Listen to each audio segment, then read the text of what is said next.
नमस्कार छात्रों, मैं भूदेव कुमार। आज हम लोग बात करेंगे न्यू चैप्टर, थर्ड चैप्टर हम लोग आज शुरू करने वाले हैं। इससे पहले हम लोग फर्स्ट, सेकेंड और 8वां अध्याय को देख चुके हैं। पहला, दूसरा, 8वां अध्याय को हम लोग देख चुके हैं। अब हम लोग शुरू करने वाले हैं अध्याय थर्ड। अध्याय थर्ड क्या है कि दो चर वाले रैखिक समीकरण के युग्म, pair of linear equation in two variable. तो इससे पहले हम लोग दूसरा चैप्टर में हम लोग पढ़ चुके हैं कि लीनियर इक्वेशन क्या है और उसके बाद चर क्या है, वेरिएबल क्या है, चर क्या है, अचर क्या है। हम लोग दूसरा चैप्टर में अच्छी तरह से देख चुके हैं, इसलिए दोबारा इसको जानने की ज़रूरत नहीं है। चलिए हम लोग आज शुरू करते हैं अध्याय थर्ड। इसमें क्या कर रहा है कि दो चर वाले रैखिक समीकरण। तो दो चर वाले रैखिक समीकरण क्या है कि सबसे पहले थोड़ा सा फिर से बता देते हैं कि आखिर चर क्या है। ऐसे पिछला क्लास में बता चुके हैं, पहला चैप्टर में, दूसरा चैप्टर में ही पढ़ चुके हैं कि चर और अचर क्या है। अच्छा, बता देते थोड़ा सा कि चर क्या है। इसको चर मतलब होता है वेरिएबल। वेरिएबल का मतलब होता है बदलने वाला। वेरिएबल का मतलब मान बदलने वाला। जैसे एक्स वाई जेड ये सब होता है, वेरिएबल होता है। वेरिएबल इसीलिए होता है क्योंकि अगर पहला समीकरण में हम लोग एक्स का मान अगर पहला क्वेश्चन में x का मान अगर हम लोग हल सॉल्व किए तो उसमें 5 निकला, तो दूसरा क्वेश्चन में x का मान अगर 10 निकल गया, तीसरा क्वेश्चन में x का मान 20 निकल गया, या कुछ भी निकल गया। इसी प्रकार से यानी हर कंडीशन में हर बार क्या होता है कि x का मान जो होता है हमारा अलग अलग निकलता है।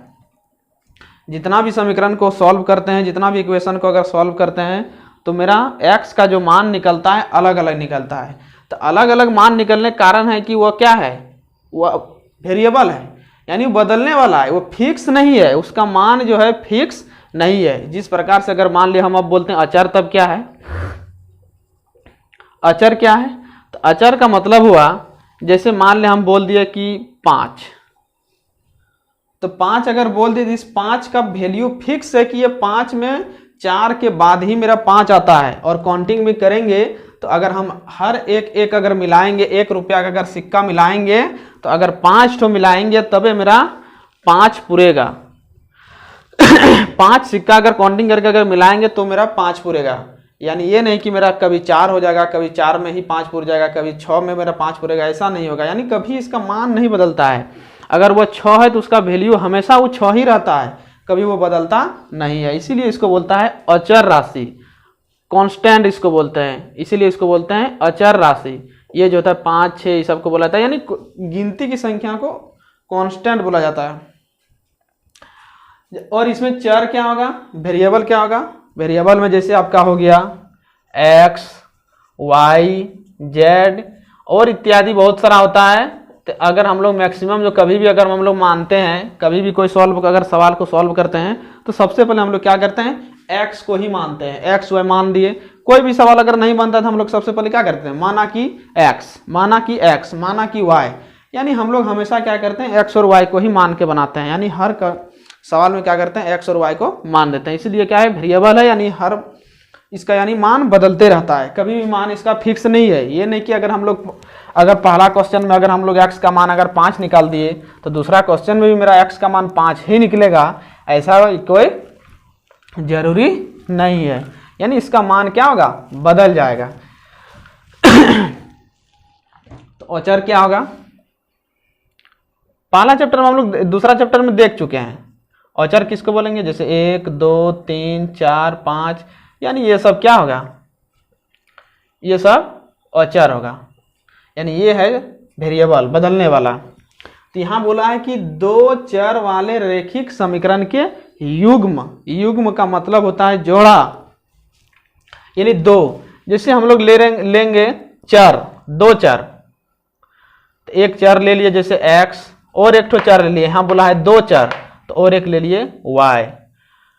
तो ये जो हो गया मेरा क्या हो गया, यानी ये हो गया दो चर में ये रेखिक समीकरण हो गया। रेखिक का मतलब होता है कि हम लोग दूसरा चैप्टर में द्विघात भी पढ़ चुके थे। द्विघात किसको बोलते थे, द्विघात बोलते थे जिसमें अगर पावर 2 रहता था उसको हम लोग क्या कहते थे, द्विघात कहते थे। जैसे x पे पावर 2, x पे पावर 2, तो इसको हम लोग क्या बोलते हैं, द्विघात बोलते हैं। द्विघात क्यों बोलते हैं, क्योंकि इस पर पावर जो 2 है, यानी अगर किसी भी का पावर अगर 2 रह गया तो उसको हम लोग द्विघात बोलते हैं, क्योंकि पावर अगर 2 रह गया तो उसको हम लोग द्विघात कहते हैं। और जिस पर पावर 1 है उसको, जैसे इसमें पावर कितना है, 1 है, 1 को लिखा नहीं जाता है, इसलिए इसमें पावर क्या है, ऑलरेडी पहले से ही 1 है, इसीलिए हम लोग इसको क्या बोलेंगे, रैखिक बोलेंगे। जिसमें अगर पावर 1 रहता है तो उसको लीनियर इक्वेशन बोला जाता है अथवा रैखिक बोला जाता है। यानी x प्लस वाई, इसको क्या बोलेंगे, ये रैखिक समीकरण हो गया, यानी लीनियर इक्वेशन, रैखिक समीकरण। तो जैसे समीकरण ये हो गया, बराबर 0 भी दे सकते हैं कि यानी x प्लस वाई बराबर 0, अथवा और सा समीकरण होता है। जैसे अगर मान लो कोई समीकरण लिखते हैं रैखिक समीकरण,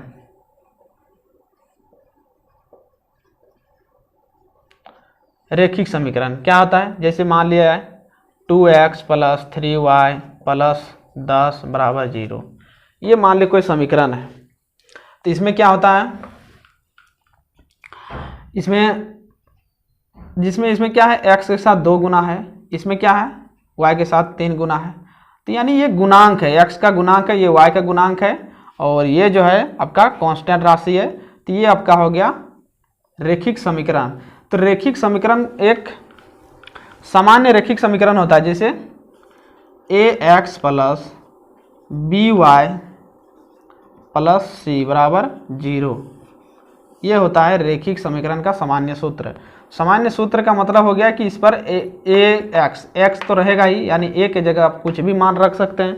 a के जगह कुछ भी मान का मतलब आप 2, 3, 4, 5 कुछ भी मान रख सकते हैं।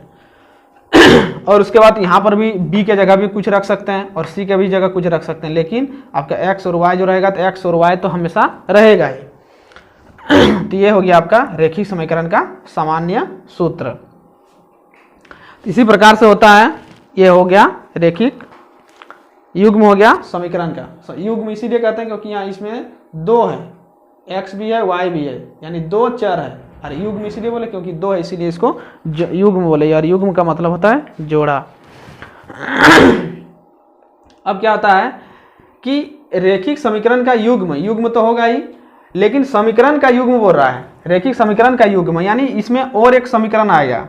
जैसे मान लिया ax1 plus b a1 b1 a1x plus b1y plus c1 बराबर 0, ये मान लेते हैं पहला समीकरण है।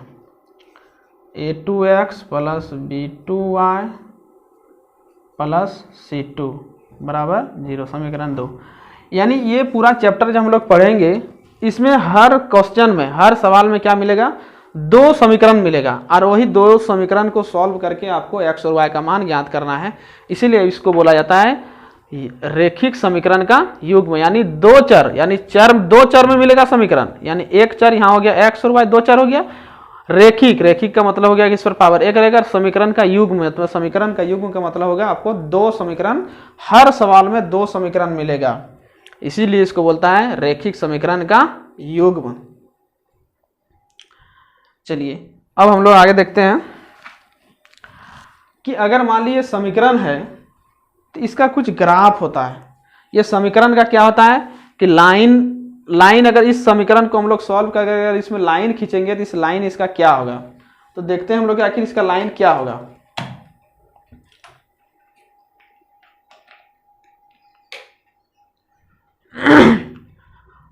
जिस प्रकार से मान ली, देखिए अब हमेशा 2 समीकरण,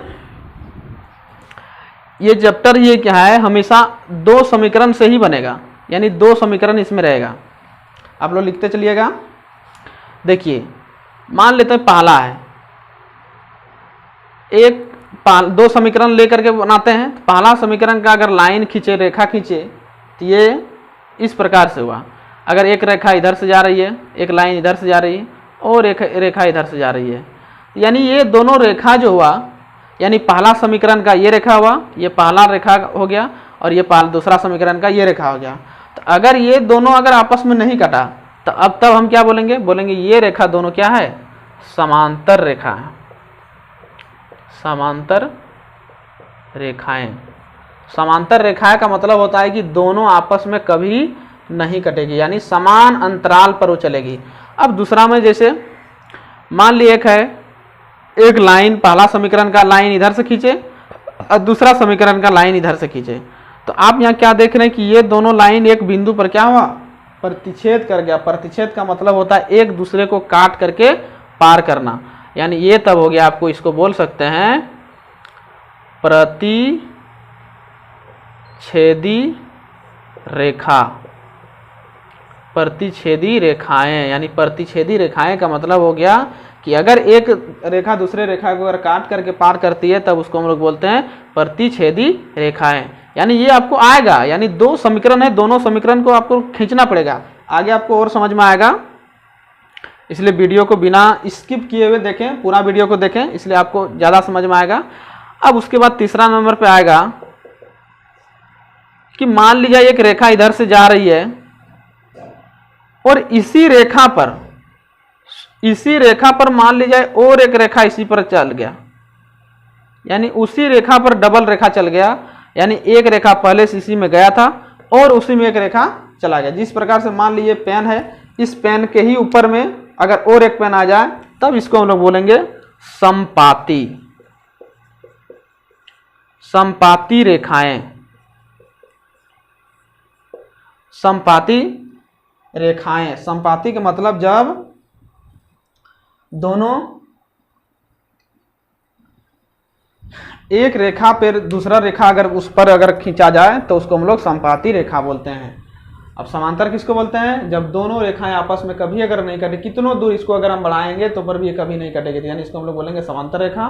और जब दो रेखाएं आपस में अगर कहीं किसी बिंदु पर अगर काट के पार हो जाए तो उसको हम लोग बोलेंगे प्रतिच्छेदी रेखाएं। और ये जो है ये समपाती रेखाएं हैं। अब आगे फिर से देखते हैं हम लोग। अब कुछ ग्राफ है, ग्राफ के बारे में थोड़ा सा जानते हैं कि आखिर ग्राफ में क्या है। इसको लिख लीजिएगा आप लोग।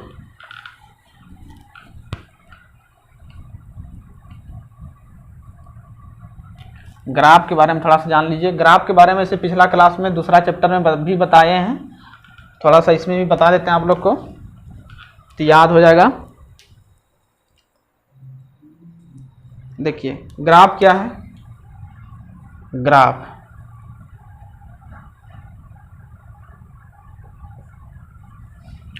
ग्राफ जो होता है वो एक ग्राफ कॉपी आता है, उस पर आप लोग खींचिएगा।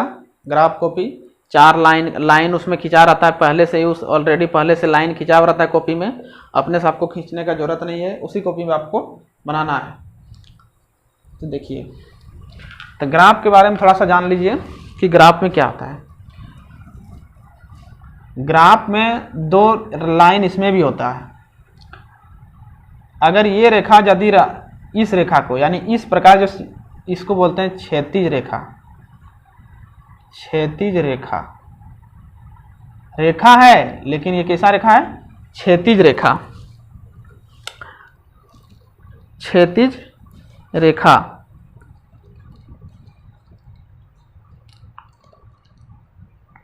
क्षैतिज रेखा है।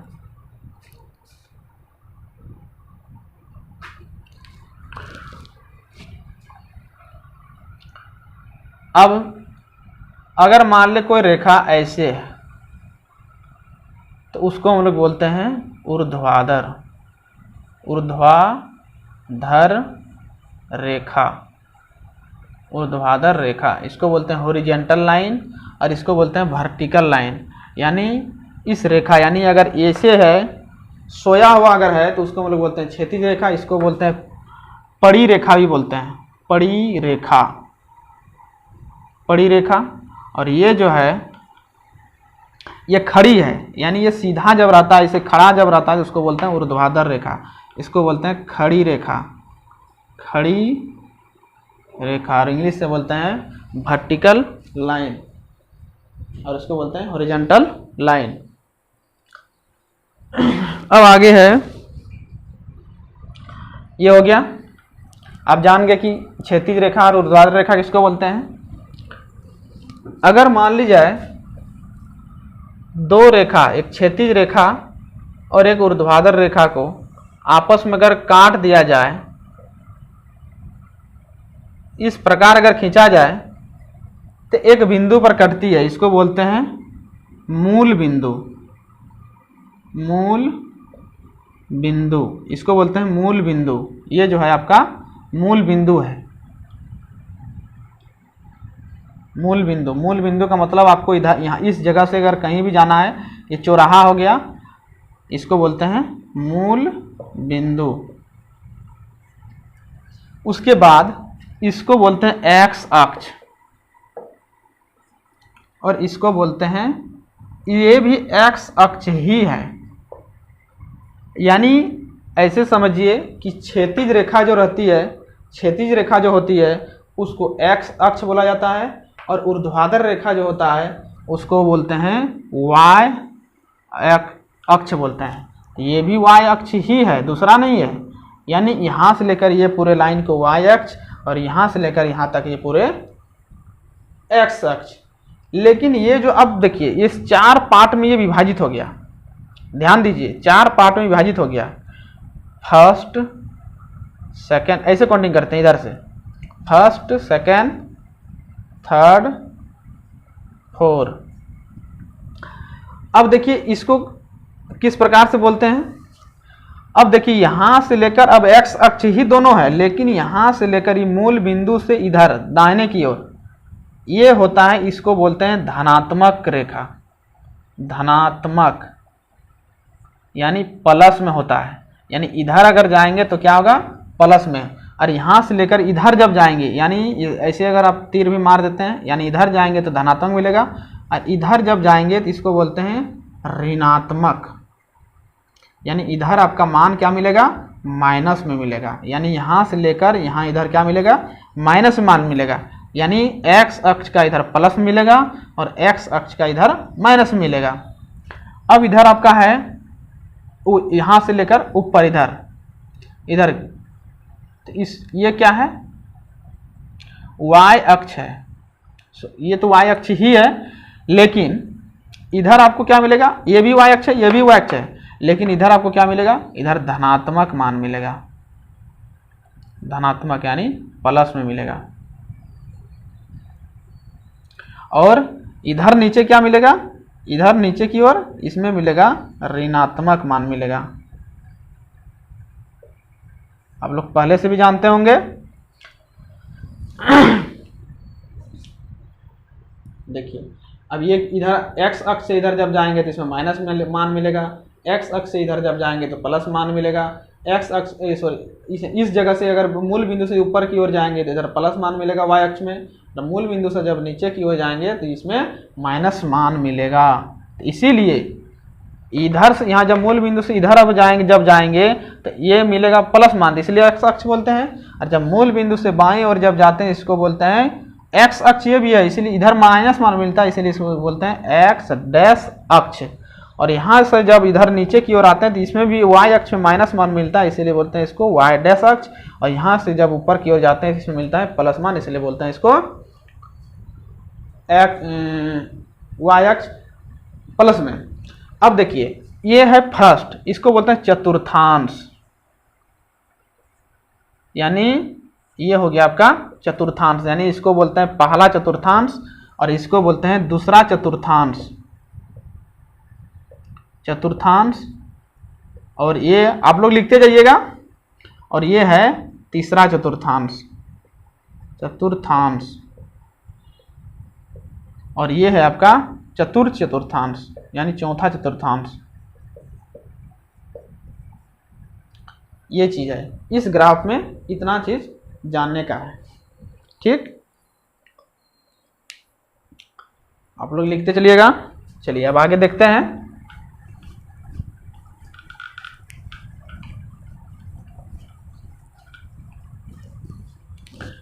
अब मान लीजिए ग्राफ को एक बार फिर से दिखते हैं। यहाँ देखिए, ये आपका x अक्ष हो गया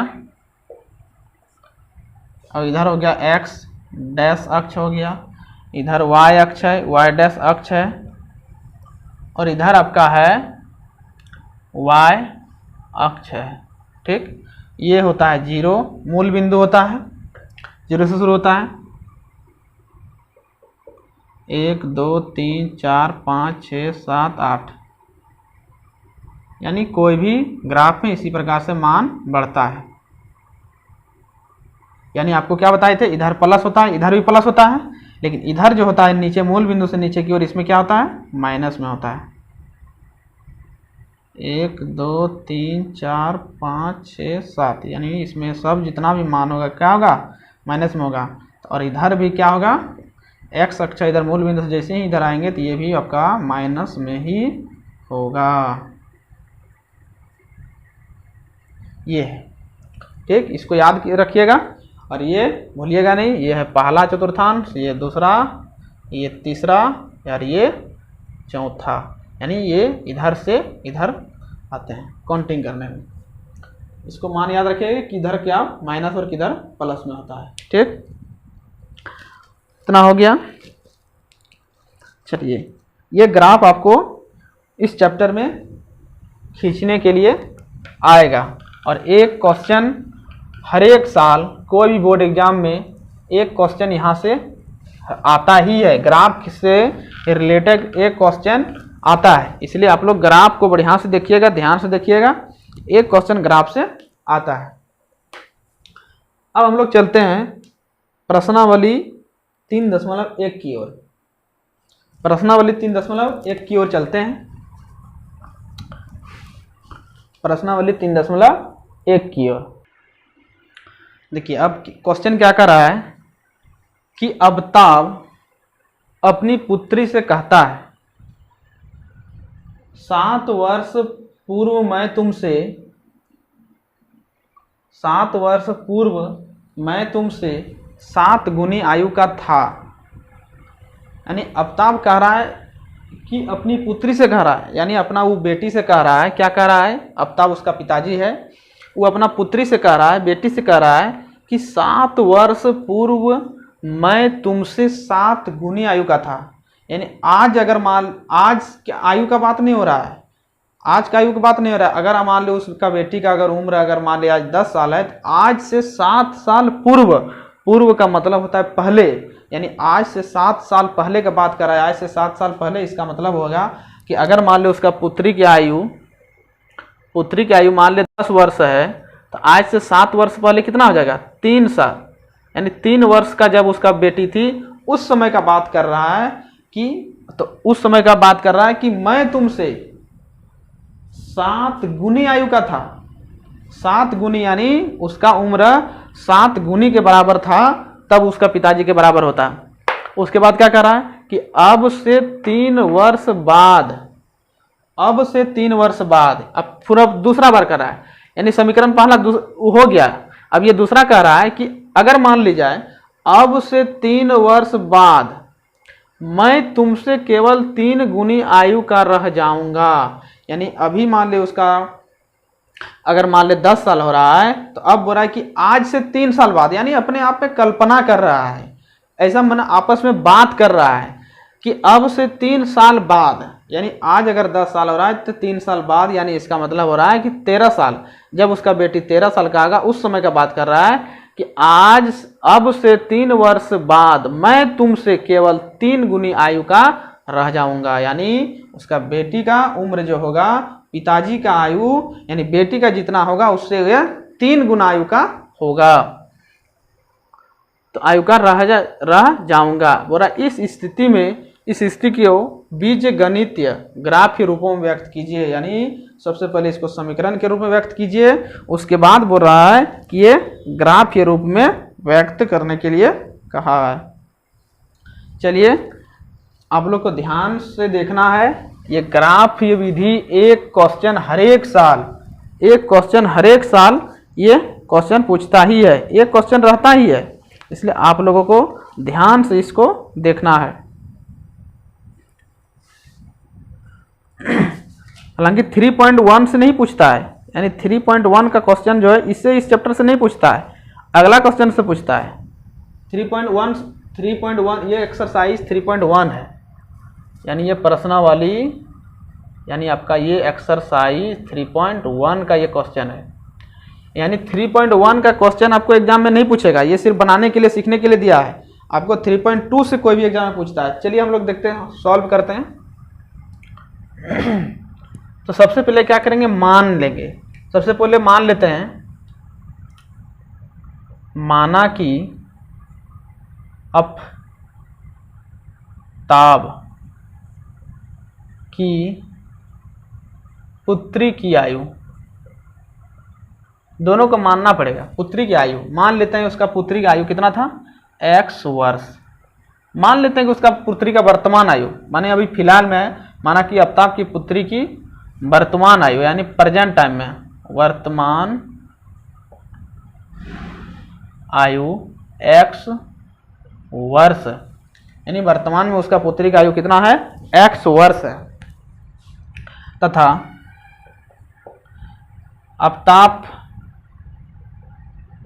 अफ्ताब की वर्तमान आयु, अफ्ताब की वर्तमान आयु y वर्ष मान लिए। देखिए इस सवाल को, ये वर्ड प्रॉब्लम जो होता है, ये वर्ड प्रॉब्लम जो होता है, इस सब क्वेश्चन को आप लोग को ध्यान से देखना है, क्योंकि अगर आपको इक्वेशन अगर दे दिया जाए तो आप आसानी से सॉल्व कर लेंगे, लेकिन आपको इक्वेशन को अपने से खुद से क्रिएट करके, यानी इक्वेशन को आपको खुद से बनाना है, इक्वेशन को लाना है, उसके बाद आपको सॉल्व करके दिखाना है। यानी इक्वेशन आपको लाना है खुद से, ये नहीं कि आपको इक्वेशन समीकरण को दे दिया है आपको हल करना है। इक्वेशन समीकरण को अगर दे दिया जाए तो आप खुद से तुरंत हल और सॉल्व कर देंगे, लेकिन आपको यहाँ इसमें क्या करना है, समीकरण को अपने से क्रिएट करना है, यानी समीकरण को बनाना है, अपने प्राप्त करना है, उसके बाद आपको सॉल्व करना है। चलिए, इसलिए दिक्कत नहीं है, बिल्कुल लीजिए, आप लोग ध्यान से देखिएगा। तो मान लिया कि अफ्ताब की पुत्री का आयु कितना है, x वर्ष है। अफ्ताब की वर्तमान आयु कितना है, y वर्ष है। अब क्या कह रहा है, अब दोनों आपस में बात क्या क्या कर रहा है। पहला कंडीशन में बात कर रहा है कि अपना पुत्री से कहता है कि 7 वर्ष पूर्व मैं तुमसे 7 गुनी आयु का था। तो अगर मान ली जाए उसका पिताजी कह रहा है, अपना बेटी से कह रहा है कि मैं तुमसे 7 वर्ष पूर्व, तो अगर मान ली जाए अगर उसका पुत्री मान लेते हैं और पिता, अगर पुत्री बात कर रहा है, पुत्री को कह रहा है कि मैं तुमसे 7 वर्ष पहले का बात कर रहा है, यानी 7 वर्ष पहले का बात कर रहा है, 7 वर्ष पहले का बात कर रहा है, तो पिताजी को भी तो 7 साल पहले का उम्र को देखना होगा। अगर मान लो उसका पिताजी का भी तो उम्र होगा 7 साल पहले, ये नहीं कि उसका पिताजी का उम्र अगर मान ले अभी 40 वर्ष है और उसका हम लोग क्या किए 7 माइनस कर दिए, तो ऐसा नहीं होगा। यानी 7 वर्ष पूर्व का बात कर रहा है, इसका मतलब 7 साल उसका पिताजी का भी पहले का उम्र देखना होगा कि इसका 7 साल पहले उसका पिताजी का उम्र क्या था। तो उसी प्रकार से यहाँ पर क्या करेंगे, अब फिर से हम लोग एक देखिए, ऐसे आप लोग नहीं मानिएगा तो कोई दिक्कत नहीं है, लेकिन आप लोग को मान के एक बार दिखा देते हैं, लेकिन आप मानना भी जरूरी नहीं है। अब क्या करेंगे, चूंकि अफ्ताब,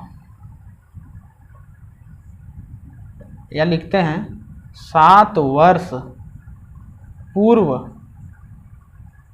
अफ्ताब की पुत्री की आयु, पुत्री की आयु 7 साल पहले की बात कर रहा है। पूर्व का मतलब होता है पहले। तो अगर अभी मान लीजिए 10 साल हो रहा है उसका पुत्री का आयु, तो 7 साल पहले का मतलब क्या हुआ, 7 साल माइनस कर देंगे तो यानी 3 साल होगा। तो किस में माइनस किए, यानी प्रेजेंट टाइम में, यानी वर्तमान में जितना उम्र है उसमें क्या किए, 7 को माइनस कर दिए। तो उसी प्रकार से अभी उसका पुत्री का आयु को हम लोग माने हैं प्रेजेंट टाइम में, यानी वर्तमान समय उसका पुत्री का आयु है x वर्ष। तो हम लोग 7 साल पहले का बात करें, इसीलिए हो जाएगा x माइनस 7 वर्ष। तो उसी प्रकार से 7 वर्ष पूर्व क्या हो जाएगा, 7 वर्ष पूर्व अफ्ताब की आयु, वो तो आफ्ताब की पुत्री का आयु था। आफ्ताब का कितना मान है, y मान है, तो 7 वर्ष पहले इसका भी देखना होगा कि 7 वर्ष पहले क्या था। तो यानी मान लेते हैं उसका पिताजी की उम्र अभी प्रेजेंट टाइम में 40 साल है, 40 वर्ष हो रहा है, तो 7 साल पहले इसका मतलब 7 उसमें माइनस कर देना पड़ेगा। तो उसी प्रकार से अभी प्रेजेंट टाइम उसका कितना है, y है, तो उसमें क्या किए, 7 माइनस कर दिए। कोई दिक्कत, कोई दिक्कत नहीं होना चाहिए। चलिए अब आगे क्या करते हैं। अब हो गया। अब हम लोग को क्या कह रहा है, अब हमको क्या कह रहा है प्रश्न से, अब हमको प्रश्न क्या कह रहा है, इतना तो अपने से काम कर दिए। प्रश्न कह रहा है कि 7 वर्ष पूर्व मैं तुमसे 7 गुनी आयु का था। अब ये दोनों देखिए, समीकरण बनाने का तरीका है कि ये दोनों को पहले बराबर कर दीजिए, x - 7 बराबर y - 7, ये दोनों को बराबर कर दीजिए। क्योंकि बोल रहा है कि 7 गुनी आयु का था, 7 गुनी आयु का तो कैसे, 7 गुनी जब दोनों तरफ हम बराबर करके देखेंगे तब ना पता चलेगा कि हम 7 गुनी आयु का कौन था और नहीं था। एक ही तरफ लिख देंगे तो नहीं होगा, यानी दोनों ओर उसको लिखना पड़ेगा, बराबर के दोनों ओर लिख दिए। अब किसमें बोल रहा है 7 गुनी, बोल रहा है कि 7 वर्ष पूर्व मैं तुमसे 7 गुनी आयु का था। पढ़ने के बाद पता चलता है कि उसका पिताजी में गुना होगा, यानी ऐसे पढ़ने पर पता चलता है कि नहीं उसका पिताजी में गुना होगा, लेकिन नहीं। अगर आप ध्यान से देखिए, बराबर का मतलब होता है कि दोनों ओर बराबर होना चाहिए। अगर मान ले उसका पिताजी का उम्र, अगर उसका पिताजी का उम्र मान लेते हैं 40 साल है, और अभी उसका पिताजी की उम्र 40 साल है वर्तमान आयु, और इसका है 10 साल, तो इसको हमको बराबर करने के लिए गुनी तो बोल रहा है, पढ़ने के बाद पता चल रहा है कि हमको गुनी बोल रहा है कि उसका पिताजी 7 गुनी है। लेकिन देखिए ध्यान से आप लोग देखिए कि अगर मान लीजिए उसका पिताजी की उम्र 40 साल है और इसका उम्र 10 साल है उसका पुत्री का, तो हमको इसको बराबर करने के लिए हमको पुत्री में ही गुना करना पड़ेगा, तब जाके इसमें बराबर होगा। ये 7 से गुना नहीं किया, 4 से गुना करके आप लोग को दिखा रहे हैं, तब ये जाकर के 40 होगा। और ये तो ऑलरेडी आपका पहले से अधिक है। अगर बोलिएगा कि नहीं सर वहाँ कह रहा है कि नहीं, ये जो है आपको गुना करने के लिए कह रहा है कि उसका 7 गुनी आयु का बोल रहा है, आफ्ताब गुना है, आफ्ताब ही 7 वर्ष मतलब वो गुनी है, तो नहीं 7 वर्ष बोल रहा है, इसका मतलब इसमें 7 वर्ष गुना नहीं होगा। अगर मान ली इसमें आप 7 से गुना कर देते हैं तो ये तो पहले से ही अधिक था, और जब इसको गुना कर दिया जाए तो ये और आपका अधिक हो जाएगा। यानी आपको बराबर करने के लिए हमेशा कम में गुना किया जाता है। अथवा आप उल्टा समझिए, बोल रहा है कि 7 वर्ष पूर्व मैं तुमसे 7 गुनी आयु का था, मैं तुमसे 7 गुनी आयु का था, इसका मतलब उसका ऐसे पढ़ने पर पता चलता है कि नहीं ये इसका पिताजी में ही गुना होना होगा, लेकिन नहीं इसका पिताजी में गुना नहीं होगा। किस में गुना होगा, 7 गुनी आयु इसमें किस में गुना होगा, आपका उसका पुत्री में गुना होगा, तब जाकर ये दोनों आपस में बराबर समीकरण होगा। बराबर का मतलब होता है कि दोनों ओर का मान जो होगा बराबर होना चाहिए। अब देखिए, अब ये क्या हो गया, इसको गुना कर दीजिए, ये दोनों से गुना होगा, 7x हो जाएगा और ये 7 7 49 हो जाएगा, बराबर ये y - 7। अब इसको ले आइए y को इधर, 7x - y बराबर ये 49 उधर चला जाएगा, तो 49 - 7, तो आपका कितना हो जाएगा, 7x - y बराबर आपका हो जाएगा इधर 42 हो जाएगा। और इसको बोल दीजिए समीकरण 1, इतना हो जाएगा।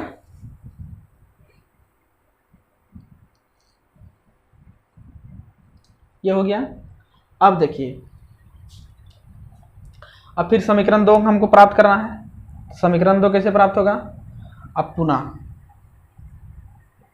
हमको दूसरा कंडीशन दिया हुआ, ये तो पहला कंडीशन से हमको पहला समीकरण प्राप्त हुआ। अब यहाँ दूसरा कंडीशन क्या कह रहा है कि 3 वर्ष बाद मैं तुमसे केवल 3 गुनी आयु का रह जाऊंगा। तो देखिए यहाँ पर जिस प्रकार से लिख के दिखाए, तो उस तरह अगर लिख के दिखाएंगे तो फिर वो लंबा होगा। तो यहाँ पर देखिए आप क्या बोला, 7 वर्ष पूर्व बोला था, इसका मतलब यहाँ देखिए दोनों ओर हम 7 से घटा दिए।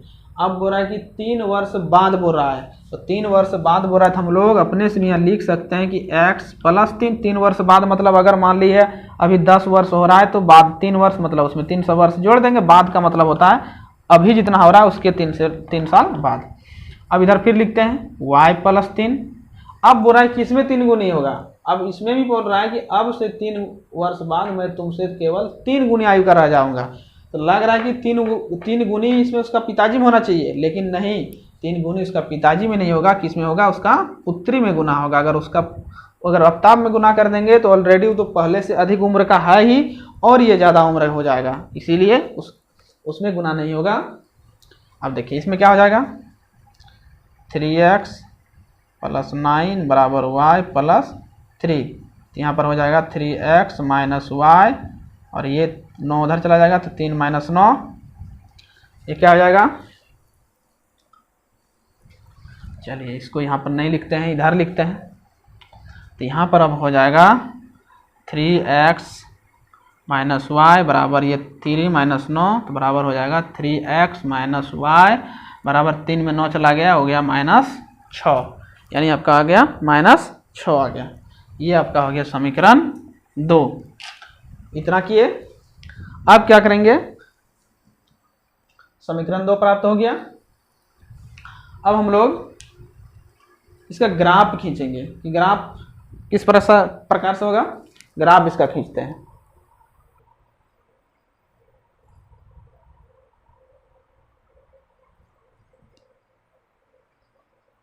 देखिए ग्राफ खींचने के लिए आपको मान सारणी लेना होगा।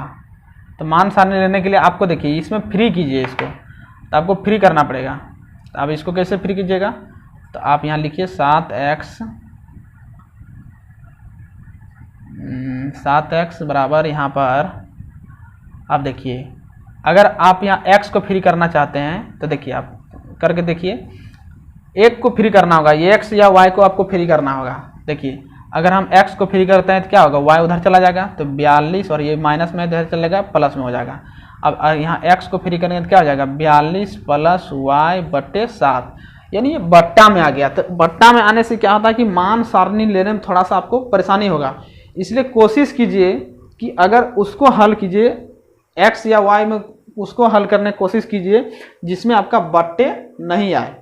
सॉल्व चाहे किसी तरह भी कीजिए, उसका आंसर आएगा ही, आंसर तो आपको मिलेगा ही, लेकिन आपको परेशानी होगा। इसलिए आप क्या कीजिए, कोशिश कीजिए कि अगर जिसमें अगर बट्टे में नहीं आए उसी को हल करने से क्या है, ज़्यादा बेनिफिट होगा। इसलिए हम लोग क्या करते हैं कि y को फ्री करते हैं।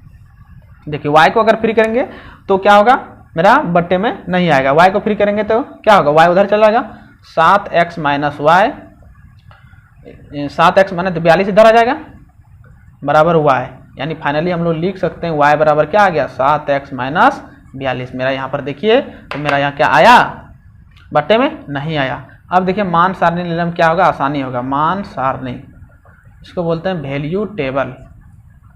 मान सारणी कैसे लिया जाता है, x लिखिए y लिखिए, इसका 2 मान लीजिए। मान सारणी में आपको 2 मान निकालना है, 2 मान निकालिए। अब देखिए x का ऐसा मान रखिए, आप कुछ भी मान रख सकते हैं। देखिए कुछ भी मान रख सकते हैं, इसका मतलब आप ये नहीं कि 100-200 रख दीजिए। 100-200 रख दीजिएगा तो आपका देखिए ग्राफ खींचेगा तो बोर्ड से बाहर आ जाएगा, कॉपी से बाहर आ जाएगा। 100 मान अगर इधर हो, y अक्ष में 100 तक लिखिएगा, x अक्ष में 100 तक लिखिएगा, या क्या होगा, कॉपी से बाहर चला जाएगा। इसलिए आप कोशिश कीजिए कि कम से कम मान लें और उसमें कम से कम आ जाए। मान कुछ भी लीजिए, हजारों करोड़ों कुछ भी ले लीजिए, आपका निश्चित तौर पर आपका आंसर वही आएगा। आंसर में कोई डिफरेंट नहीं होगा, लेकिन आप कोशिश कीजिए कि कम से कम मान आए। देखिए अगर मान लिया x का मान लेंगे, क्योंकि y का मान अपने मेरा यहाँ दे देगा, क्योंकि y अब फ्री है, y बिल्कुल फ्री है। x का मान बैठाइए। अगर आप यहाँ x का मान 6 बैठाते हैं, अगर x का मान 6 बैठा देते हैं तो क्या होगा, y बराबर क्या हो जाएगा, 7 × 6, क्योंकि मेरा यहाँ 7 है और x की जगह क्या बैठा दिए, 6 बैठा दिए, -42। तो अब देखिए 7 × 42 -42 क्या हो गया, 7 × 42 -42 यानी 0 हो गया। इसका मतलब अब क्या हो गया कि x का मान क्या किए, 6 बैठाए। तो जब x का मान यहाँ 6 बैठा दिए तो 7 × 42 और इसको क्या किया, 0 कर दिया। अब उसी प्रकार से और कुछ एक ऐसा मान सोचिए ताकि कम से कम हो जाए। तो अगर मान लिया आप x का मान अगर 7 ले लेते हैं तो यहाँ क्या हो जाएगा, 7 × 7 49। तो 49 में क्या हो गया, 42 घट जाएगा। तो 39 में 42 घट जाएगा, कितना होगा, 7 होगा, यानी यहाँ पर भी आपका 7 हो गया।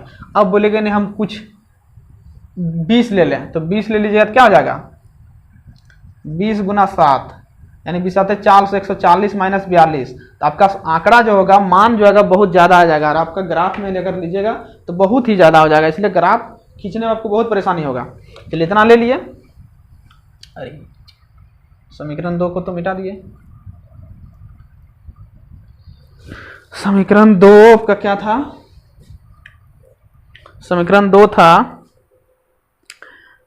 थ्री एक्स माइनस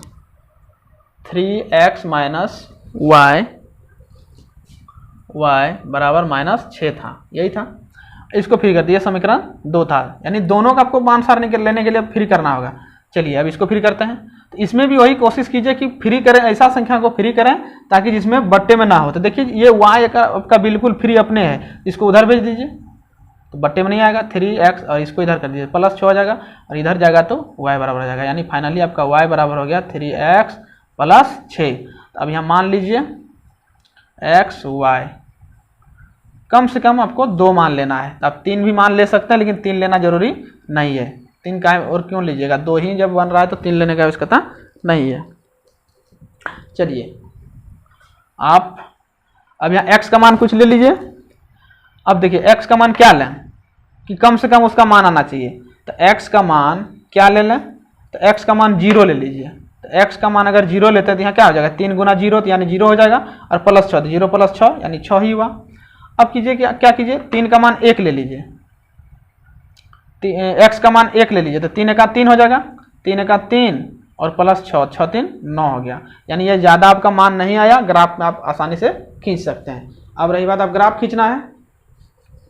अब आपको ग्राफ खींचना है, तो ग्राफ खींचने के लिए ग्राफ कॉपी का यूज कीजिएगा आप लोग। हम यहाँ पर खींच के दिखा देते हैं, लेकिन आप लोग ग्राफ कॉपी का यूज कीजिएगा, ग्राफ कॉपी का। अब देखिए यहाँ पर 2 चीज़ है, आप ध्यान से देखिए कि आपका इसमें कहीं भी माइनस में नहीं है, माइनस में इसमें कहीं पर नहीं आया है। इसलिए आप क्या कीजिए कि इधर जो आपका मान आता था तो ये क्या होता था, ये तो आपको माइनस में ही देता था, ये भी माइनस में देता था। तो आप क्या कीजिए, इसको माइनस वाला नहीं लीजिए। क्यों नहीं लीजिए, क्योंकि मेरा माइनस में एक भी मान नहीं है, इसलिए माइनस में लेना जरूरी नहीं है। अब बात समझ में आया? चलिए अब पॉजिटिव वाला ले लिए। अब यहाँ लिखना पड़ेगा आपको, ये है x अक्ष, ये है y अक्ष। अब यहाँ पर ले लिए। अब देखिए स्केल से माप करके, आप लोग स्केल से माप करके ग्राफ कॉपी में यदि बनाइएगा, तो ग्राफ कॉपी में तो आप लोग को यहाँ दिया हुआ रहता है, कहीं कोई दिक्कत नहीं है, ग्राफ कॉपी में दिया हुआ रहता है, ग्राफ कॉपी में सब चीज दिया हुआ रहता है।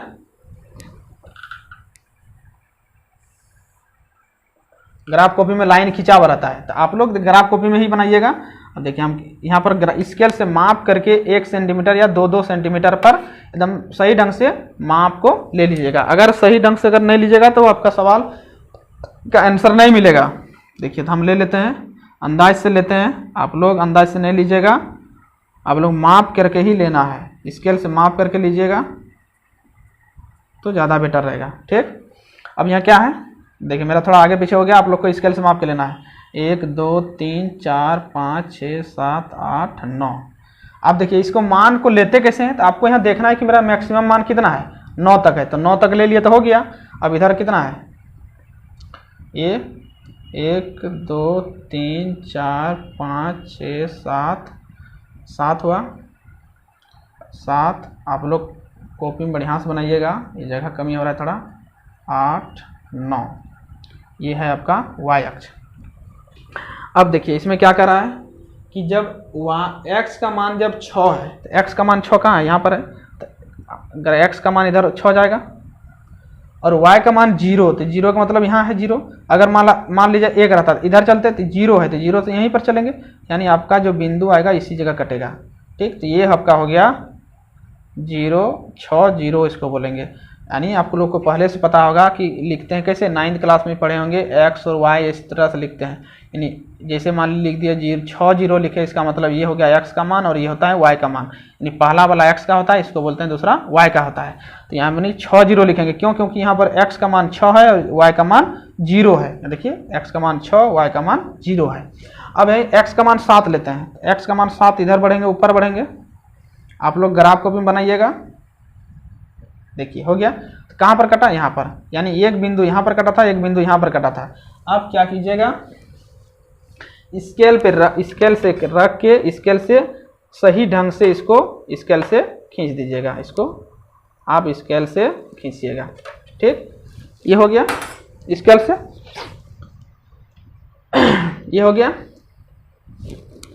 स्केल से खींच दिए। अब उसके बाद क्या है, अब जिस समीकरण को अगर खींचते हैं तो उसका यहाँ नाम भी लिखना है, कौन सा समीकरण का है। अब इस समीकरण का पहला समीकरण का लिखे हैं तो आपको यहाँ लिखना पड़ेगा। आप कॉपी को थोड़ा पलट करके लिख लीजिएगा। ये कौन सा समीकरण है, 7x - y = 42। अब देखिए फिर दूसरा में जाते हैं, x का मान जब 0, ठीक, यहाँ 0 है, x का मान 0 चलेंगे, और y का मान 6। जब x का मान 0 इधर चलेंगे, y का मान इधर चलेंगे, 6 कहाँ पर मिलेगा, इधर 0 से चलेंगे इधर यहाँ, तो यानी यहाँ पर मिलेगा। तो यानी 0 x का मान और y का मान 6, तो यानी x का मान 0 पहले होगा, y का मान बाद में, यानी एक बिंदु यहाँ प्राप्त हो गया। अब यहाँ x का मान 1 है, x का मान 1 यहाँ है, x का मान ये होता है x का मान, ये होता है y का मान। इधर से जब चलेंगे x का मान, और ये y का मान 9 है, तो 9 आपका कहाँ है, 9 आपका यहाँ पर है, तो ये पर यहाँ पर आएगा। यानी अब देखिए इसको अगर हम स्केल से रख के खींचेंगे तो ये आपका लाइन जो है, आपका लाइन स्केल से आप लोग खींचिएगा, आपका लाइन इधर से जाएगा, ये लाइन सीधा इधर से चला जाएगा। स्केल से खींचिएगा आप लोग, ये लाइन आपका इधर चला गया,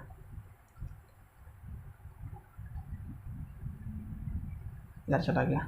अब इसका नाम लिख दीजिए आप, कौन सा समीकरण का है, ये है 3x - y = -6, ये हो गया।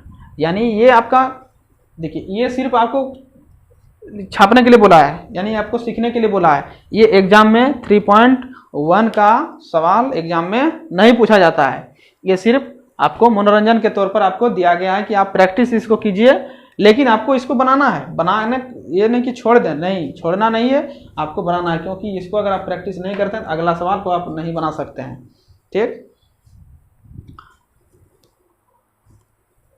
ये वीडियो तो बहुत लंबा हो गया, इसलिए बिना इसको क्या कीजिए, बिना स्किप किए हुए आप पूरा देखिए, पूरा वीडियो को ध्यान से देखिए।